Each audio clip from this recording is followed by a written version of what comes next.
ఆ రాణి అందానికి అద్దం పట్టేలా ఉంటుందట. అర్థం లేని మాటలు చెప్పినా అందరూ తలాడించే వాళ్ళే కానీ నోరు విప్పి మాట అనేవాళ్ళు కాదట. కారణం ఆ అందాల సుందరికి అంతటి అందం, అంతటి వాక్చాతుర్యం ఉందని అర్థం. ఇంతకీ ఆ రాణి ఎవరు? మీరు తెలుసుకునే ముందు మా ఛానల్ని సబ్స్క్రైబ్ చేయడం మాత్రం మర్చిపోకండి. డిసెంబర్ 6, 1913 ఈజిప్ట్ అవన్నా ప్రాంతంలోని ఎడారిలో అంతా సందడి సందడిగా ఉంది. ఆర్కియాలజిస్టుల బృందం పెద్ద పెద్ద యంత్రాలు పెట్టి నేలను తవ్వుతుంది. అందరూ కలిసి దేనికోసం వెతుకుతున్నారో అర్థం కావట్లేదు. ఇంతలో ఒక అతనికి ఒక విగ్రహం దొరికింది. మహిళ శిల్పం అది. ఆ శిల్పంలో అందం ఉట్టిపడుతుంది. కానీ ఇంతకీ ఎవరిది ఆ శిల్పం? ఈజిప్టులోని థెబ్స్. 14వ శతాబ్దం. పేరుకు రాజు ఉన్నప్పటికీ అక్కడ పరిపాలన మొత్తం ఆ యువరాణిదే. ఇంతకీ ఎవరు ఆ యువరాణి? నెఫర్తితి. ఈ పేరు ఈజిప్టు పురాణాల్లో ఎవ్వరికి దొరక్కపోవచ్చు. కానీ ఈ యువరాణి ఈజిప్టు చరిత్రనే మార్చేసింది. ఈమెకు ఉన్న ఆధిపత్యంతో రాజనగరిని అవన్నా ప్రాంతంలో సరికొత్తగా నిర్మించింది.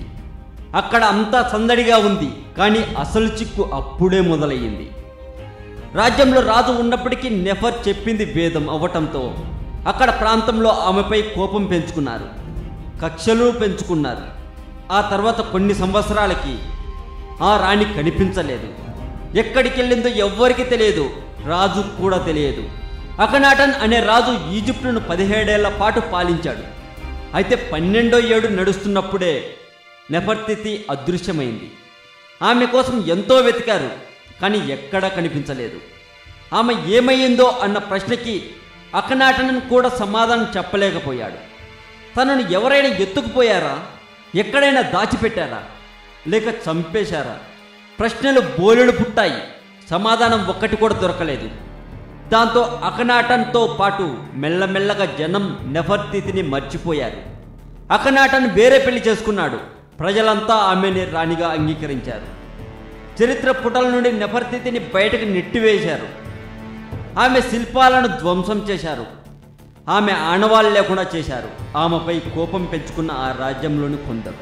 అయితే 1913లో ఆర్కియాలజిస్టుల బృందానికి భూమిని తవ్వుతూ ఉండగా 3 మమ్మీలు కనిపించాయి. వాటిలో ఒకటి ఒక పురుషుడిది, మరొకటి చిన్న పాపది.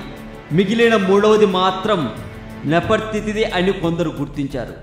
కానీ ఇదే నిజం అని చెప్పలేకపోతున్నారు ఆర్కియాలజిస్టులతో సహా. అయితే ఆమె ముఖంపై ఎవరో కత్తులతో పొడిచి చంపారని, ఆమె తలకి వెంట్రుకలు కూడా లేకుండా హింసించి చంపారని ఆ మమ్మీని చూసిన ఆర్కియాలజిస్టులు చెబుతున్నారు. అయితే ఆమెపై ఇంతలా కక్ష పెంచుకొని ఉండి ఉంటారా? ఎందుకు చంపారు? అయితే మిగిలిన 2 మమ్మీలు ఎవరివి? అసలు ఆ మమ్మీ ఆ రాణిదేనా? ఇవన్నీ తేలాలంటే ఇంకొన్ని రోజులు ఎదురు చూడాలి. అప్పటి కాలంలో రాజు ఉన్నప్పటికీ ఒక యువరాణి అంతలా రాజ్యాన్ని తన ఆధీనంలోకి తెచ్చుకోవటం చాలా గొప్ప సంగతి అని చెప్పుకోవాలి. ఈ వీడియో మీకు నచ్చినట్లయితే లైక్ చేయండి, షేర్ చేయండి. ఈ వీడియో మీద మీ కామెంట్ కూడా పోస్ట్ చేయవచ్చు. మరింత సమాచారం కోసం సబ్స్క్రైబ్ చేయండి తెలుగు మోజో.